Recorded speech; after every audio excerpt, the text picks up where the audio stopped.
오늘은 사도행전 제22강, 22번째 시간입니다. 우리 신약교회 믿음의 길, 그래서 진리 안에서 자유하라라는 제목으로 오늘 사도행전 11장 1절에서 15장 1절에서 11절까지 말씀을 선포하겠습니다.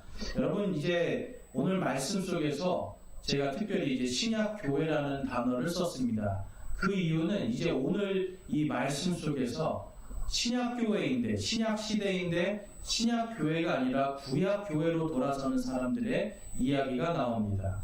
그래서 이제 오늘 제가 신약교회라는 말을 썼고, 그 믿음의 길이 무엇인가 라는 부분을 오늘 말씀드릴 거고, 또한 그 믿음의 길이 바로 진리 안에서 자유하는 길이다라는 것을 오늘 여러분과 함께 나누고자 합니다. 그래서 이제 오늘 말씀을 통해서 저와 여러분이 이제 구약의 율법의 삶이 아니라 신약의 진리 안에서 자유한 삶을 살기를 주님의 이름으로 축원합니다.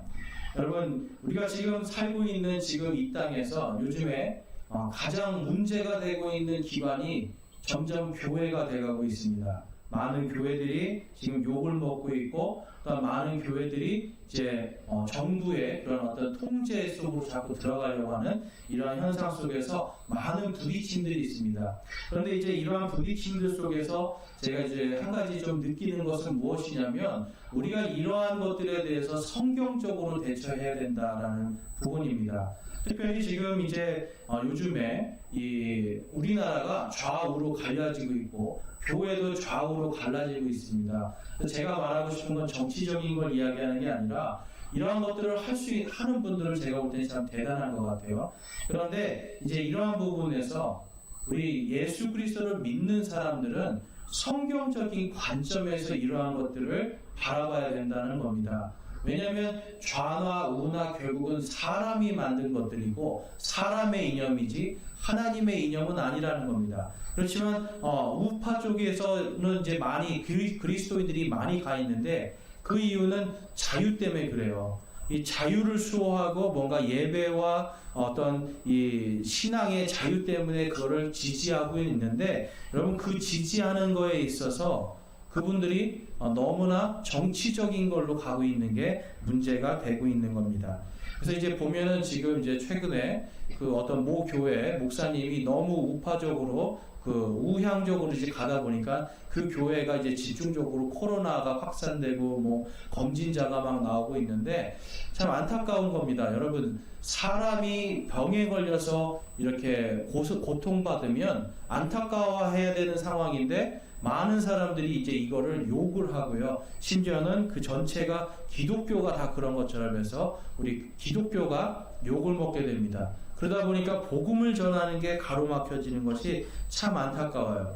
그리고 많은 사람들이 이제 그 경찰과 공무원들이 그 교회를 갔을 때 그 교회에 관계되신 분들이 정말 안타깝게도 품위와 질서를 이제 어기는 거예요. 욕을 하고, 찬송가는 왜 부르는지 모르겠어요. 욕을 하고, 그들에게 침을 뱉고, 뭐 이렇게 감염되라고 안아주고, 여러분, 이러한 것들은 결코 성경에서 말하는 신약교회 성도들의 모습이 아닙니다. 우리 예수님은 어땠습니까, 여러분?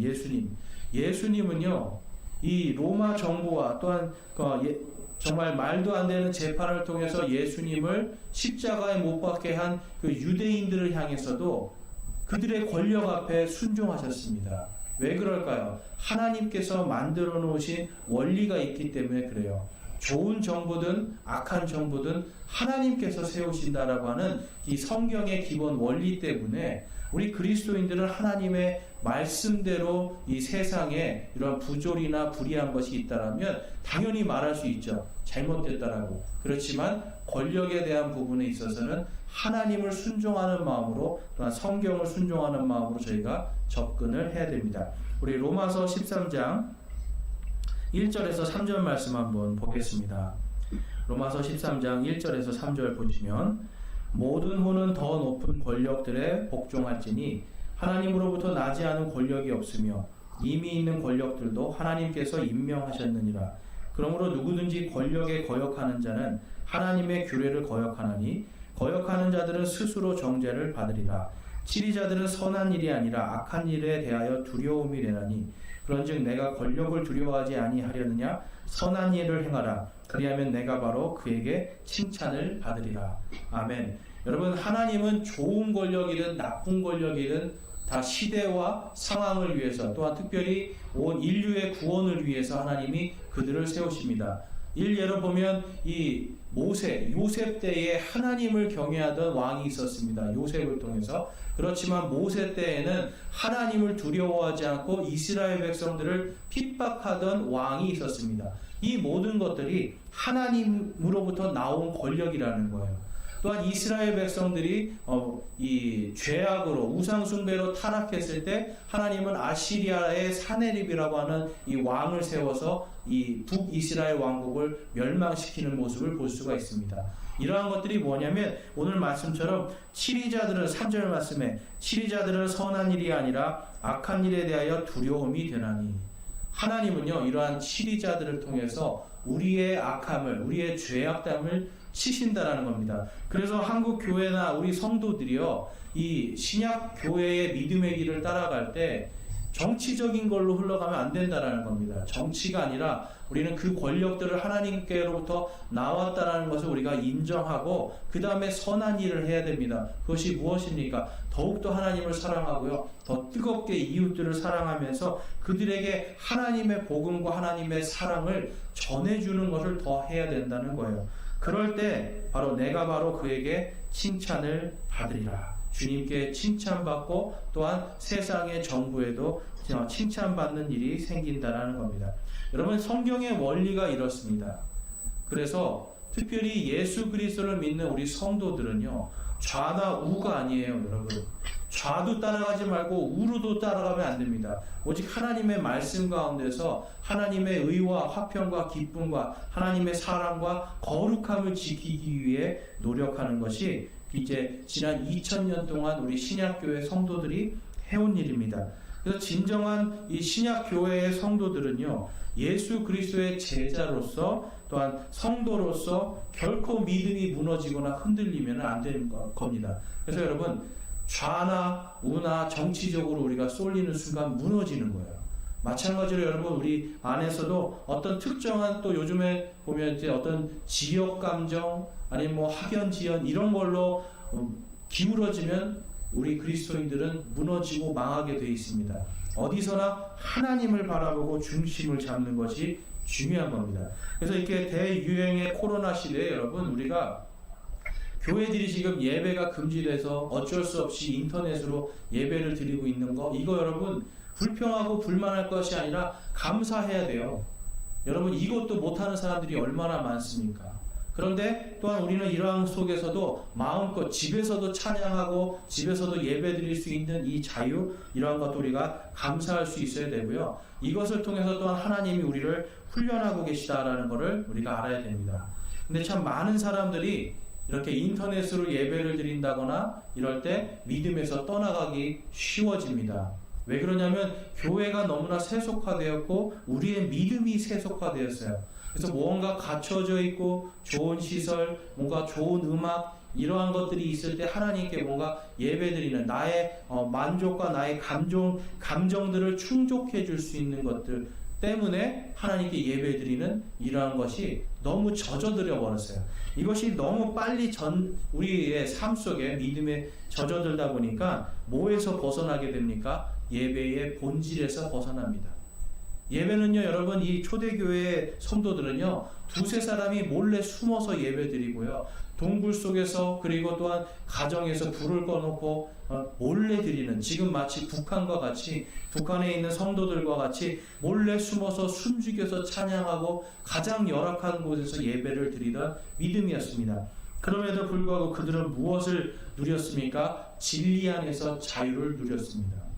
여러분, 진리 안에서 자유를 누리는 예배를 지금 하고 계십니까? 우리는 어떤 예배 의식이나 종교 어떤 이러한 행사들, 의식들, 건물과 시설들, 이러한 것들의 예배의 본질이라고 생각하는데 그것은 예배의 본질이 아닙니다. 예배의 본질은 우리가 하나님을 뜨겁게 사랑하는 것이고 우리가 뜨겁게 하나님의 말씀에 대한 열정을 갖는 것이 중요하다는 겁니다. 여러분 이제 오늘날 한국 교회와 굉장히 비슷한 교회라고 평가받는 것이 바로 고린도 교회입니다. 우리 고린도전서에 가보면 이런 말씀이 있습니다. 고린도 교회의 그러한 이 잘못된 믿음, 세속화되어 있는 믿음, 그리고 세상을 따라가는 믿음 때문에 이 사도 바울이 고린도전서를 씁니다. 그러니까 고린도전서는 사실 책망의 편지예요. 그 책망의 입장에서 한번 우리 고린도전서 6장 19절에서 20절 말씀 한번 보시겠습니다.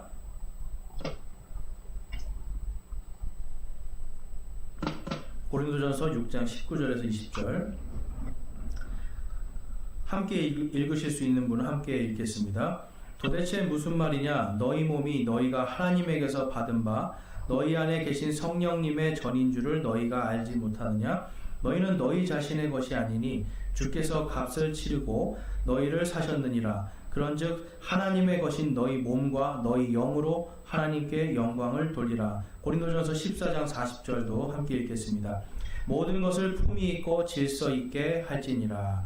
아멘. 여러분, 우리의 몸이 이제는 성전이 됩니다. 이 말씀은 무엇이냐면 당시의 고린도 교회도 그렇고요. 이 사도 바울이 세웠던 이 소아시아에 있었던 이방인들 교회 안에 계속해서 세속화가 이루어지고 또한 이 구약의 율법을 가지고 구원을 받아야 된다라고 하는 사람들이 있었어요.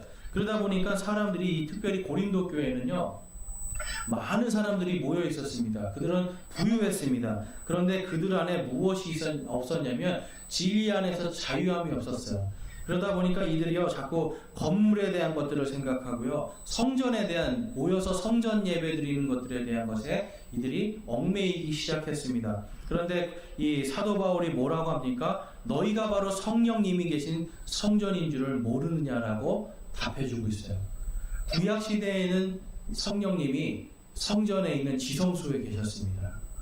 그런데 지금 그 지성소가 예수 그리스도께서 십자가에서 못 박히시고 피 흘리시고 죽으실 때 다 이루어졌다 하면서 숨을 거두실 때 어떤 일이 일어납니까? 성전이 지진으로 무너지고 지성소와 성소를 가르는 가운데 휘장이 위에서 아래로 찢어집니다. 이 휘장이 여러분 굉장히 두꺼운 천으로 되어 있는데 한 번에 찢어집니다. 왜 이러한 일이 있을까요? 이제는 성령님이 성전에만 거하시는 게 아니라, 건물에 거하시는 게 아니라 모든 믿는 자들 안에 거하게 되는 신약 시대가 시작되었음을 말씀해 주시고 보여주시는 거예요.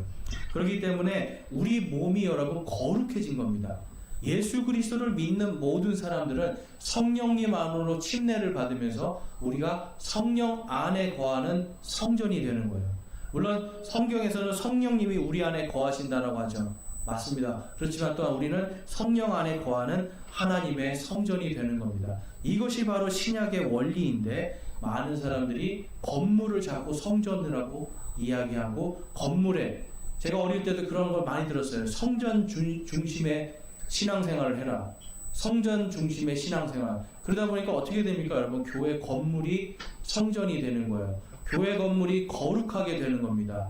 그러다 보니까 여러분, 정작 진짜 성전인 나의 삶이 거룩해지지 않기 시작해요. 성전은 거룩한데 내가 정말 성전으로서 거룩한 삶을 살지 못하게 됩니다. 그러다 보니까 어떤 일이 발생합니까? 14장 40절 말씀처럼 품위도 없고 질서도 없는 믿음 생활을 하기 시작하는 거예요.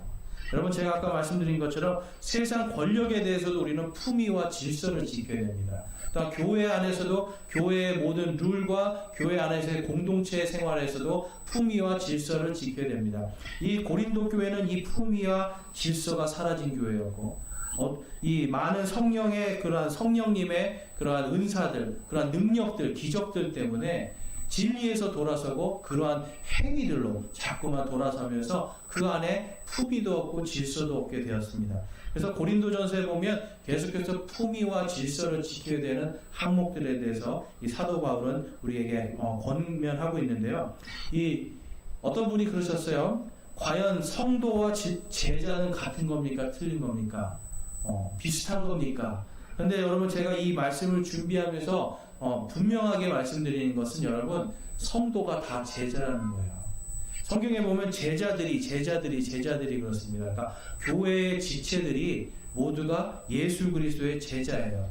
그래서 이사야서의 딱 구약에서는 이사야서에 딱 한 번 제자라는 단어가 나오고, 그 다음에 신약 성경에서는 약 271번이나 제자라는 단어가 나옵니다. 그때 이 제자들은 다 누구입니까, 여러분? 예수 그리스도를 믿고 구원받은 사람들이에요. 제자라는 뜻, 특별히 여러분 이제 그리스도인이라는 뜻이 무슨 뜻입니까? 그리스도인은 예수 그리스도를 따르는 사람들이에요. 그리고 또한 그리스도를 섬기는 사람들이라는 뜻이 바로 그리스도인입니다. 그래서 선생님, 바로 이 하나님의 말씀을 쓰신 예수 그리스도를 따르고 그분을 섬기는 자들이 모두가 제자입니다. 그래서 우리는 모두가 여러분 제자로서의 삶을 살아야 돼요. 왜 그렇습니까? 우리 안에 성령님이 계시고 우리는 성령님 안에서 하나님의 성전으로 거룩하게 구별된 사람들이기 때문에 예수님의 발자취를 따라가는 것이 너무나 당연한 것입니다. 그렇기 때문에 우리는 이렇게 예배를 드린다거나 무엇을 한다거나 하는 이러한 행위로서 구원을 받는 행위를 위해서, 예배를 통해서 구원을 받는 이러한 행위를 위해서 모이는 게 아니라 예수 그리스도의 제자로서, 그리스도인으로서, 구원받은 사람으로서 구원의 기쁨으로 모여서 예배를 드리는 겁니다. 그래서 우리가 이 어디에서 예배를 드리든지 그곳이 무엇이 되는 겁니까? 하나님 앞에 예배 드리는 예배당이 되는 거예요.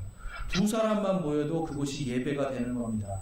세 사람이 모이면 당연히 예배가 되는 거죠. 그래서 지금 저와 여러분이 이렇게 화면을 통해서 보고 있지만 마음은 지금 다 어디 있는 겁니까? 예수 그리스도의 성령 안에 있습니다. 그래서 우리가 이것을 하나님께 온전히 드리는 예배라고 볼 수 있는 거예요. 그래서 여러분, 비록 우리가 좋은 환경에서 예배 드리는 건 아니지만 마음과 혼과 힘을 다해서 주 하나님을 사랑할 수 있는 것이 필요한 겁니다. 이러한 모든 것들이 여러분 신약 교회의 자유예요. 어디에서든지 예배 드릴 수 있는. 그렇지만 이게 방종으로 가면 안 되고 하나님께서 모이기를 힘쓰라고 그랬고요. 교회의 지체로 더해주셔서 교회 공동체로 묶어주셨기 때문에 우리는 또한 모일 수 있을 때 성경적으로 모여야 됩니다. 그런데 이 종교개혁가들이 여러분 외쳤던 슬로건이 이거였습니다. 오직 성경, 오직 믿음, 오직 은혜, 오직 예수 그리스도, 오직 하나님께 영광. 자, 왜 이것을 그들이 외쳤을까요? 중세 1000년 동안에 교회 안에 이것이 없었습니다. 중세 1000년 기간 동안에 교회를 통해서 예수님은 없어도 교회만 가면, 예수님이 없어도 교회에서 세례만 받으면 구원을 받는다라고 하는 이러한 것들이 생겼어요. 그러다 보니까 이 구약의 교회들 때문에, 구약의 율법들 때문에 신약교회의 믿음을 다 버리게 됩니다. 그거에 대해서 이제 오늘 우리가 살펴볼 건데, 그것 때문에 종교개혁가들은 오직 성경, 오직 믿음, 오직 은혜, 오직 예수 그리스도, 오직 하나님의 영광이라고 하는 슬로건을 걸고 다시 구약교회를 신약교회로 되돌리려고 하는 개혁을 한 겁니다. 그래서 여러분, 우리가 지금 있는 이 시대에 전부 다 신약교회가 아니에요. 신약시대라고 해서 아직도 구약교회에 머물러 있는 교회가 있고 구약시대의 신앙에 머물러 있는 사람들이 있다라는 걸 우리가 알 수가 있습니다. 로마서 12장 1절에 보면 신약교회가 우리가 성전이라고 했잖아요. 그리고 로마서 12장 1절에 가보면 다음과 같이 말씀합니다. 그러므로 형제들아, 내가 하나님의 긍휼을 힘입어 너희에게 간청하노니 너희는 너희 몸을 거룩하고 하나님께서 받으실 만한 살아있는 희생물로 드리라. 그것이 너희의 합당한 섬김이니라. 아멘. 자, 구약시대에는 양을 죽였습니다. 소를 죽였어요. 염소를 죽이고 피를 뿌렸어요. 그런데 이 모든 것들은 임시적인 것이었고, 이 모든 것들은 결국은 예수 그리스도께서 십자가에서 피 흘리심으로 단번에 모든 것이 이제 더 이상은 희생물을 드리지 않아도 되는 상황이 되었습니다. 그렇기 때문에 신약교회 성도들에게는 너희의 몸을 거룩하고, 우리 몸이 성전이잖아요. 그래서 거룩하게 하라. 즉 삶 속에서 아까 우리가 읽은 말씀처럼 품위 있고 질서 있게 거룩하게 행해라. 세상 속에서도 하나님의 선한 일을 더 하도록 노력하라라고 말씀하고 있는 겁니다. 그래서 우리가 하나님의 긍휼을 힘입어서 구원을 받은 사람들은 삶 속에서 몸을 거룩하게 하고 하나님께서 받으실 만한 살아있는 희생물로 우리의 삶을 드리는 겁니다. 이것이 신약교회의 신약시대의 믿음이고 우리 성도들의 제자들의 삶이에요. 그러니까 세상 사람들과 똑같이 화가 난다고 욕을 하고 침을 뱉고 뭐 이런 것은 도저히 납득을 할 수가 없는 것인데, 이러한 것들이 요즘에 이러한 신약교회의 믿음의 원리에서 떨어져 나가니까 이러한 것들이 생기고 있는 걸 우리가 볼 수가 있습니다. 그래서 이제 오늘 우리가 말씀 속에서 지난 2000년 동안 끝까지 지금 이 신약교회의 믿음의 길을 걸은 믿음의 선배들이 진리 안에서 어떻게 자유롭게 되었는가를 우리가 한번 살펴보고, 또한 신약교회라는 말을 제가 아까 쓴 이유가 구약교회라는 개념이 있기 때문에 제가 이것을 쓴 것이거든요. 과연 그들은 어떤 사람들인지 한번 오늘 또 살펴보면서 우리가 어떤 믿음을 선택하고 어떤 진리 안에서 자유해야 되는지를 함께 살펴보도록 하겠습니다. 그래서 주님의 제자들은요, 이 신약교회의 믿음의 길을 굳게 지켜야 되는데요. 자, 오늘 말씀에 한번 1절 말씀, 2절 말씀 보겠습니다. 오늘 본문의 1절과 2절입니다. 유대로부터 내려온 어떤 사람들이 형제들을 가르치며 이르되 너희가 모세의 관례대로 할례를 받지 아니하면 능히 구원을 받지 못하리라 하니, 그러므로 바울과 바나바와 그 사람들 사이에 적지 않은 분쟁과 논쟁이 일어나니라. 그들이 이 문제로 인하여 바울과 바나바와 자기들 중에 다른 몇 사람을 예루살렘에 있던 사도들과 장로들에게 올려보내기로 결정하니라. 아멘. 지난주에 제가 우리 사도 바울이 많은 고난을 당했는데 돌에 맞고요, 죽을 뻔하고 매에 맞고 감옥에 갇히고 배가 막 난파하고 수많은 죽을 고비를 넘겼음에도 불구하고 복음의 열정으로 복음의 사역을 잘 감당한 모습을 제가 말씀드렸습니다.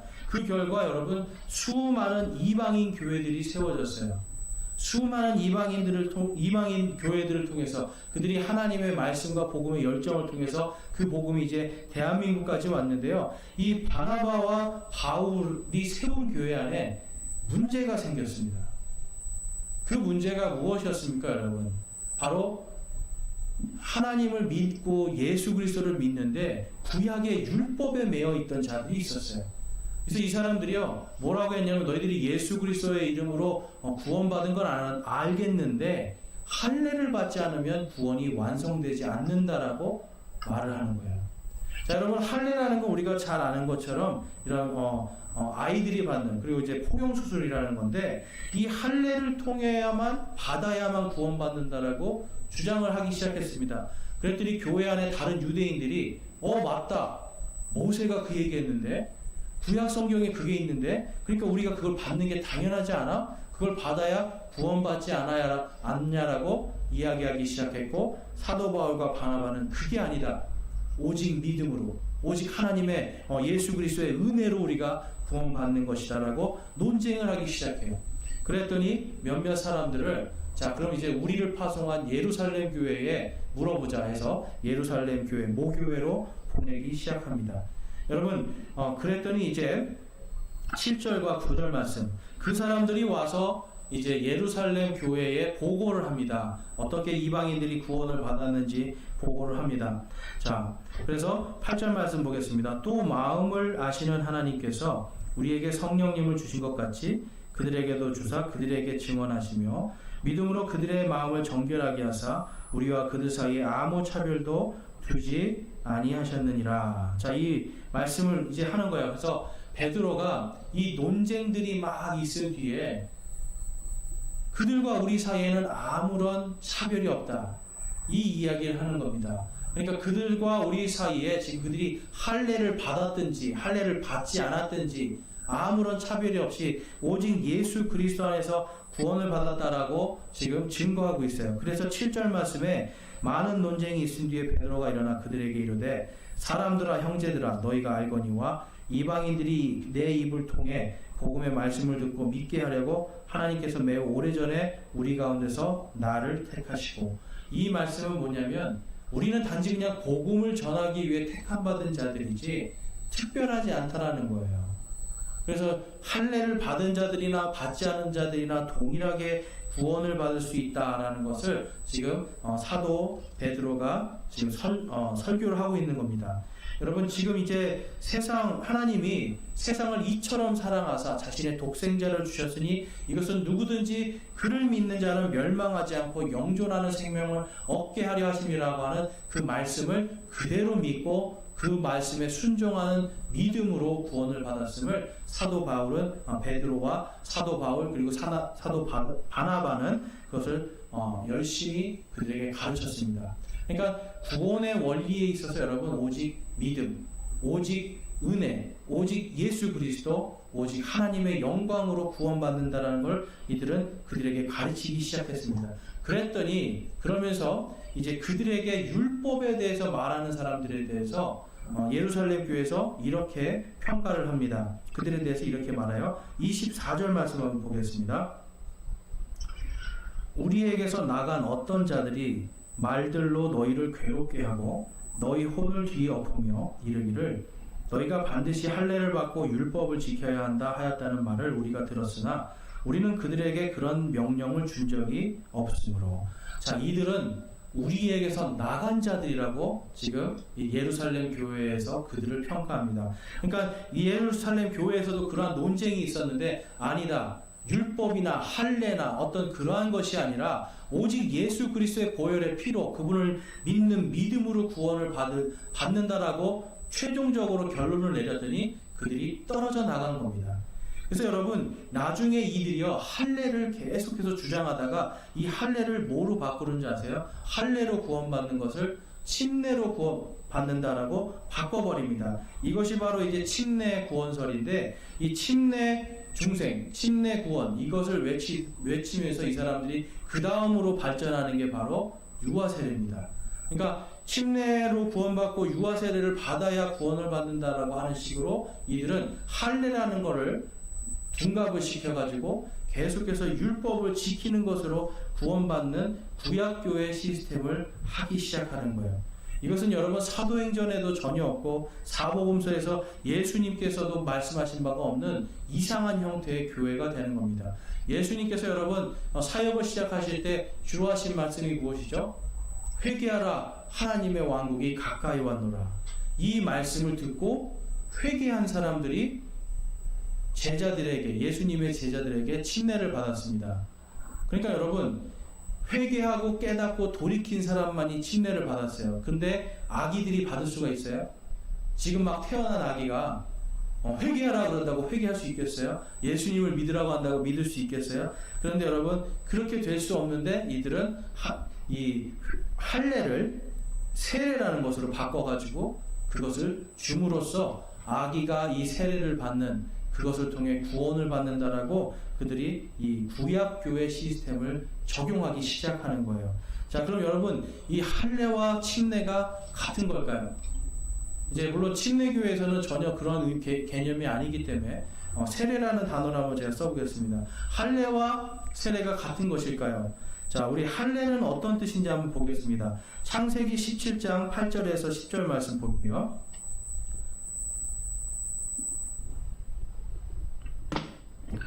자, 여기에 아주 중요한 말씀이 있습니다. 8절 말씀 보겠습니다. 창세기 17장 8절 말씀. 내가 너와 내 뒤를 이을 내 씨에게 내가 나그네로 거하는 이 땅 곧 가나안의 모든 땅을 주어 영존하는 소유가 되게 하려고 나는 그들의 하나님이 되리라 하시니라. 10절 말씀. 너희 가운데 사내 아이는 다 할례를 받을지니 이것은 나와 너희와 내 뒤에 있을 내 씨 사이의 언약 곧 너희가 지킬 내 언약이니라. 너희는 너희 포피의 살을 베어내라. 이것이 나와 너희 사이에 맺는 언약의 증표가 되리라. 자, 그럼 여러분, 할례는 구원받은 증표입니까? 그게 아닙니다. 할례는 하나님께서 저 이스라엘 땅에게 내가 너희에게 영원히 저 땅을 주겠다라고, 저 땅을 너희의 땅으로 삼아주겠다라고 하는 약속이 되는 거예요. 그러니까 여러분들이 아시는 것처럼 그 가나안 땅은 천국이 아니잖아요. 가나안 땅은 이 이스라엘 백성들이 상속받을 상속 유업입니다. 그런데 그것에 대한 영원한 규례로 너희들이 할례를 행하면, 이스라엘 백성들이 너희들이 할례를 행하면 그것이 너희와 나 사이에 맺는 언약의 징표라고 말씀하는 거예요. 그러니까 여러분, 이방인들이 할례를 받을 필요가 있습니까? 절대 없죠. 이방인은 할례를 받을 필요가 없어요. 그렇기 때문에 지금 이 신약교회에서 떨어져 나간 구약교회는 계속해서 할례를 지금 주장하고 있는데 그것은 잘못된 것이죠. 자, 그 다음에 여러분, 요즘에 안식일에 대한 그 논란이 굉장히 많이 있습니다. 자, 출애굽기 31장 17절 말씀 한번 보겠습니다. 안식일은 나와 이스라엘 자손들 사이에 있을 영원한 표적이니 이는 주가 엿새 동안에 하늘과 땅을 만들고 일곱째 날에 안식하며 상쾌하게 되었기 때문이라 하라. 여러분, 안식일도 마찬가지로 절대로 여러분, 이것은 이스라엘 자손과 하나님 사이의 영원한 표적이지 이것이 이방인과는 상관없습니다.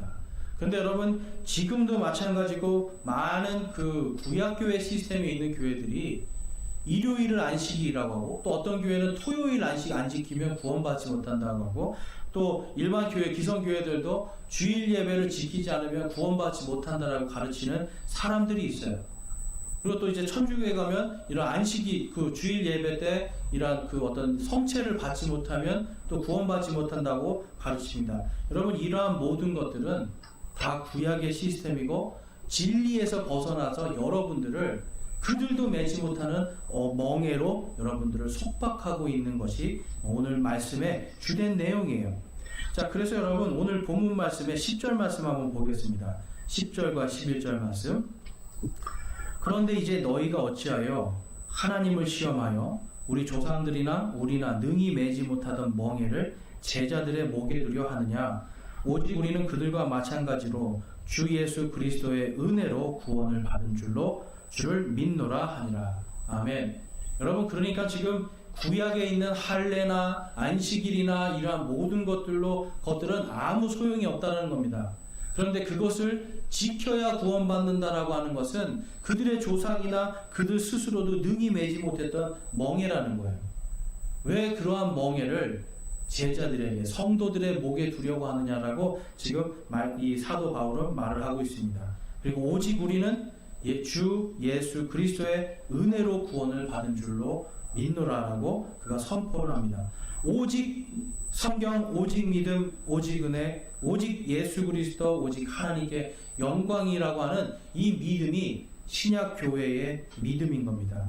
여러분, 오직 예수 그리스도로 구원받는 것이지 다른 것으로 구원받는다라고 하는 것이 첨가되고 그것으로 구원을 이루어 간다라고 하고 구원을 완성시킬 수 있다라고 하고 이러한 모든 것들은 사도 바울이 지금 그러한 사람들에게 말하는 것이 뭐예요? 우리나 누구도 능히 매지 못하는 멍에를 왜 제자들의 목에 두려고 하느냐라고 하는 그 질책, 그것을 들어야 되는 겁니다.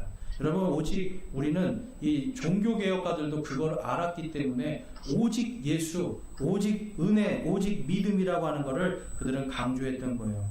자, 골로새서 2장 말씀 보겠습니다. 2장 8절과 12절, 11절 말씀을 보겠습니다.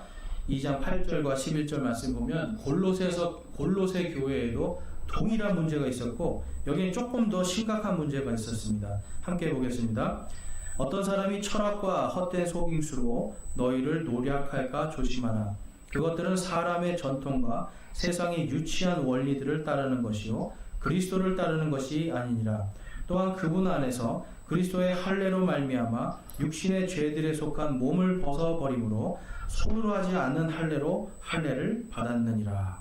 자, 지금 골로새 교회에도 동일하게 할례를 받아야 구원을 받을 수 있고 유대인의 전통들을 따라가야지 구원을 받을 수 있다고 하는 유치한 원리들이 있었습니다. 또한 이제 그 지역에 있는 그리스 철학들에 의해서 철학적인 그러한 공격들이 있었습니다. 그렇기 때문에 사도 바울은 골로새 교회에 그 이야기를 하고 있는 거예요. 오직 그리스도의 할례로 말미암아 우리가 구원받았다. 그리스도의 할례는 무엇입니까? 여러분, 할례를 하면 어떤 일이 일어나죠? 피가 납니다. 그리고 그 잘려진 포피는 버려지게 됩니다. 예수님이 십자가에서 피 흘려 죽으심으로 인하여서 이제는 누구든지 그분을 믿는 모든 자들은 마음의 할례를 받고 마음의 죄악들이 떠나가는 거예요. 이제 죄로부터 상관없고 하나님의 백성이 되었다라고 하는 영적인 부분을 이야기하고 있는 겁니다. 그러니까 육신의 할례를 받을 필요가 없다. 영적으로 너희들이 할례를 받고 영적인 가운데서 하나님의 은혜 가운데서 자유하라라고 선포를 하고 있습니다. 자, 그 다음에 말씀에 골로새서 2장 16절에서 17절 말씀에 가보면 다음과 같은 말씀이 있습니다. 너희가 침례 안에서 그분과 함께 묻혔고 그분을 죽은 자들로부터 살리신 하나님의 활동을 믿음으로 말미암아 침례 안에서 또한 그분과 함께 일어났느니라. 그러므로 아무도 먹는 것이나 마시는 것으로 인하여 또 거룩한 날이나 월삭이나 안식일에 관하여 너희를 판단하지 못하게 하라. 이것들은 다가올 것들의 그림자이거니와 몸은 그리스도께 속해 있느니라.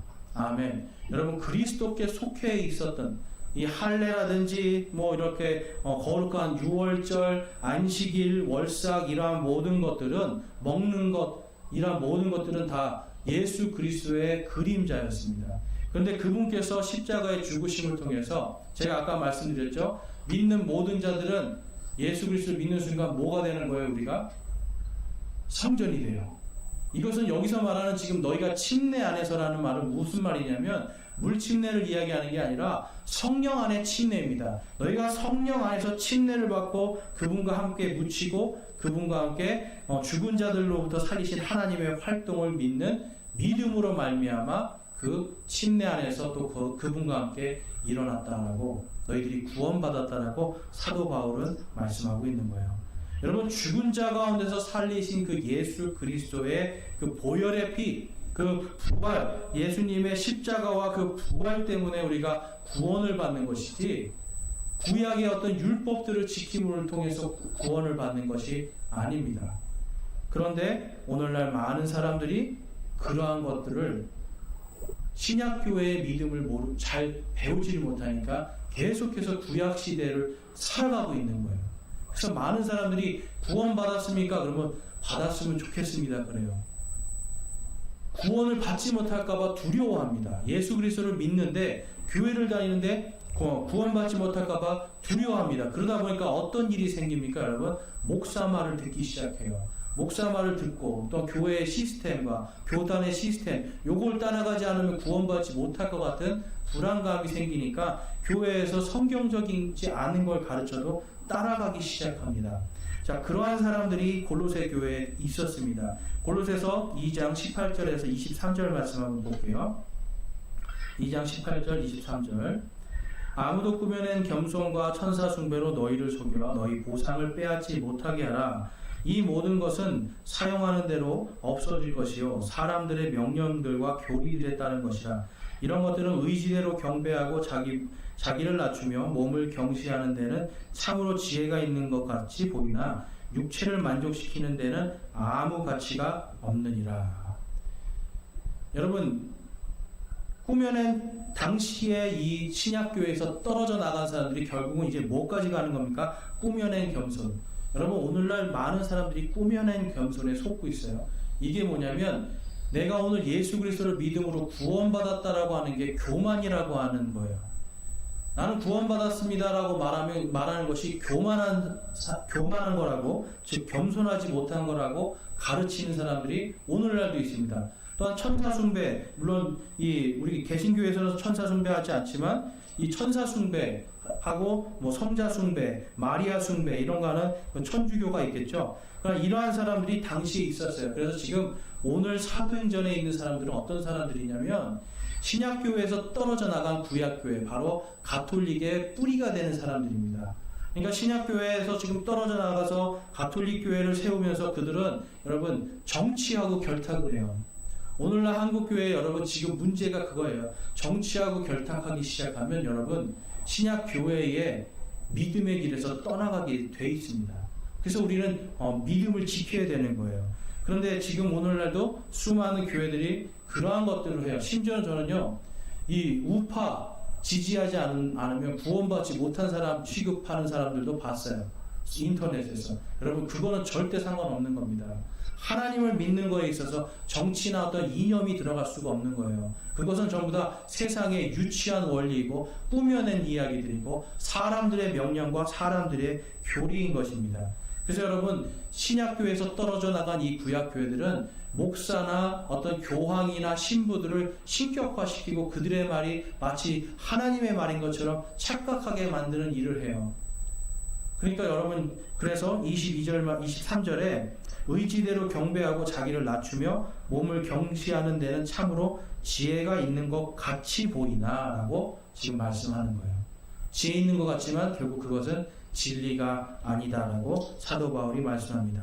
그러면 그들에게 그것이 아니라 성경으로 돌아와라, 믿음으로 돌아와라, 은혜로 돌아오라고 수천 년 동안 그들이 이 가톨릭 교회가 1000년 동안 중세를 장악할 때에, 중세를 정치적인 권력으로 다스릴 때에 그것을 말하면서 순교를 당한 사람들이 있습니다. 그 사람들을 영어로는 애나베프티스트, 그리고 우리나라 말로는 재침례 교도라고 해요. 이 재침례 교도들이요 1000년 동안 떠들었습니다. 계속해서 선포했습니다. 오직 성경, 오직 믿음, 오직 은혜, 오직 예수 그리스도를 선포하면서 이들이 순교를 당했고요. 결국은 그것이 이 때가 차니까 유럽의 전체적으로 그러한 분위기가 확산이 되고 종교 개혁자들을 통해서 그것이 성취가 되는 걸 볼 수가 있습니다.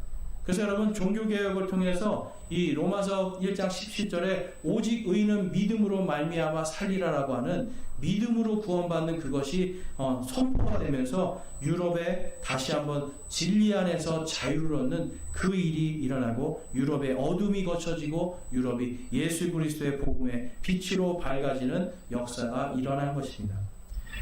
여러분 이 재침례 교도들의 그 후예들이 미국으로 가고 그들이 그곳에서 종교의 자유법을 만들고 그것을 통해서 이제는 우리나라에도 종교의 자유법이 지금 헌법에서 보장이 됩니다. 오늘 우리가 이렇게 여러분 인터넷으로 예배를 드리고 있지만 종교의 자유가 있기 때문에 이것도 가능한 겁니다. 여러분 이제 앞으로 이 수많은 박해와 이러한 그 환난들이 시작이 되는 겁니다. 이 수많은 환난과 박해 끝에 우리는 하나님의 왕국으로 들어갈 수 있는데 그 안에 그 앞서서 지금 수많은 우리의 훈련을 받고 있는 과정입니다. 그렇기 때문에 여러분 우리가 이러할 때에 구약교회의 이제 믿음에서 돌이켜서 다시금 신약교회의 믿음으로 돌이키는 종교 개혁이 필요한 거예요. 여러분 오늘날 수많은 교회들이 다시 구약교회의 율법으로 돌아가니까 어떤 일이 발생합니까? 여러분 안식일 안 지키면 구원 못 받는다. 요즘에 또 그 하나님의 교회는 뭘 얘기해요? 6월절 안 지키는 교회는 교회 아니다. 근데 여러분 아까 제가 아까 사도 바울이 뭐라고 그랬어요? 안식일이나 그 어떤 것도 우리의 구원과는 상관없다는 거예요. 여러분 6월절을 안 지킨다고 구원 못 받는 게 아니죠. 오직 6월절 어린 양이신 예수 그리스도의 피로, 그분의 보혈의 피로 우리가 구원을 받고 우리의 모든 죄악이 떠나가는 겁니다. 그렇기 때문에 여러분 구약교회의 시스템 안에서 신앙생활을 하다 보면 이단으로 빠지기가 너무 쉬워요. 마지막 때 여러분 이단들이 예수님이 말씀하셨잖아요. 여기에 그리스도가 있다 해도 가지 말고 저기에 그리스도가 있다 해도 가지 말고 또한 이제 끝이 다가왔다고 해도 가지 말아라. 왜 그렇습니까? 말세에 내가 그리스도다. 이제 세상에 종말이 왔다라고 하면서 사람들을 진리에서 떨어져 나가게 합니다. 그런데 그들이 다 지금 나오는 이단들이 다 뭘 얘기해요? 우리 교회에 와야 구원받는답니다. 우리 교주의 말을 들어야 구원받는다고 그들이 주장을 합니다. 여러분 그게 아니죠. 구원은요 여러분 어떤 율법을 지켜서 어떤 교주의 말을 따라서 어떤 교회의 시스템 안에 들어가야 구원받는 것이 아닙니다. 이것은 바로 오늘 우리가 읽은 진리에서 떨어져 나간 자들의 교리예요. 그래서 이 모든 것들의 사실 원조가 바로 오늘 우리가 읽었던 떨어져 나간 자들, 바로 그곳에서 생긴 가톨릭 교회들, 그리고 지금도 그 가톨릭의 그러한 구약 시스템을 따라가는 수많은 이단들, 이러한 것들을 우리가 생각해 보면서 신약교회 참다운 제자들의 삶은 과연 무엇을 따라가는가에 대한 것을 우리가 깊이 묵상해야 됩니다. 우리에게 예수님이 주신 말씀을 마지막으로 읽고 마치겠습니다.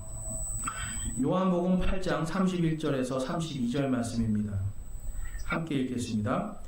이에 예수님께서 자기를 믿은 유대인들에게 이르시되 너희가 내 말에 거하면 참으로 내 제자가 되고 또 너희가 진리를 알리니 진리가 너희를 자유롭게 하리라 하시니 아멘. 율법에 매여 있던 자들에게 너희가 내 말에 거하면 나를 믿으면 참으로 내 제자가 되고 또 너희가 진리를 알지니 진리가 너희를 자유케 하리라고 하신 예수님의 말씀을 깊이 묵상하시기 원합니다. 그래서 여러분 이제는 우리가 율법이나 어떤 행위로 구원받는 것이 아니라 진정으로 예수 그리스도의 복음으로 구원받은 자들로서 거룩하게 구별되고 이 환난의 시기에 이 고통과 괴로움의 시기에 자유가 점점점 억압받는 이 시기에 진리 안에서 자유하고 주님 안에서 기쁨과 평화를 누리며 이제 다가오는 하나님의 왕국에 들어갈 소망으로 살아가는 저와 여러분이 되시기를 주님의 이름으로 축원합니다. 우리 이 시간 함께 결단의 기도하는 시간 갖겠습니다.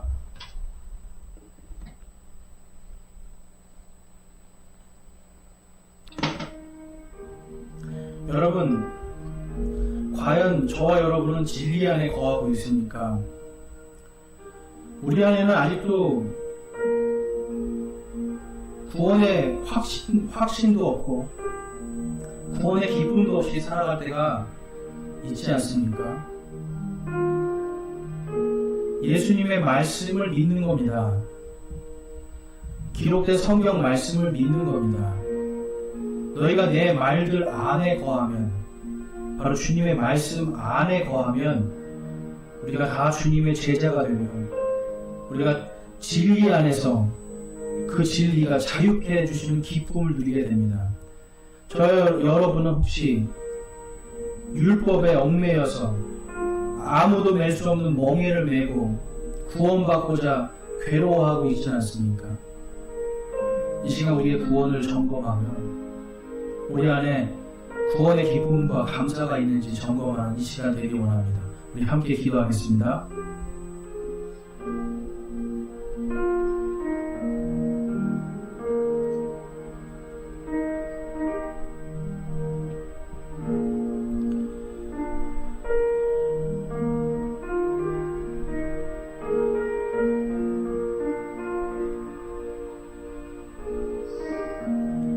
오늘 저와 여러분 가운데 내가 이제는 구약의 율법의 개념을 깨트리고 아무도 낼 수 없는 그 멍에를 내려놓고 이제는 진리 안에서 자유하기를 소망합니다. 난 주님의 참된 제자가 되기를 소망합니다 하시는 분이 있으면 손을 들어서 하나님께 마음을 드리겠습니다. 나는 이제 더 이상 나의 능력과 나의 힘, 어떤 사람의 유치한 원리가 아니라 오직 성경, 오직 믿음, 오직 은혜, 오직 예수 그리스도로 구원받고 하나님의 제자의 삶을 살기를 결단하고 소망합니다 하시는 분들은 손을 들어서 하나님께 마음을 드리겠습니다. 감사합니다. 손 내려주시고 여러분들께서 오늘 결단하고 소망한 것들 하나님께서 인도하시고 굳건한 믿음을 여러분들의 혼이 굳건해지기를 주님의 이름으로 축원합니다. 아멘. 우리 찬송가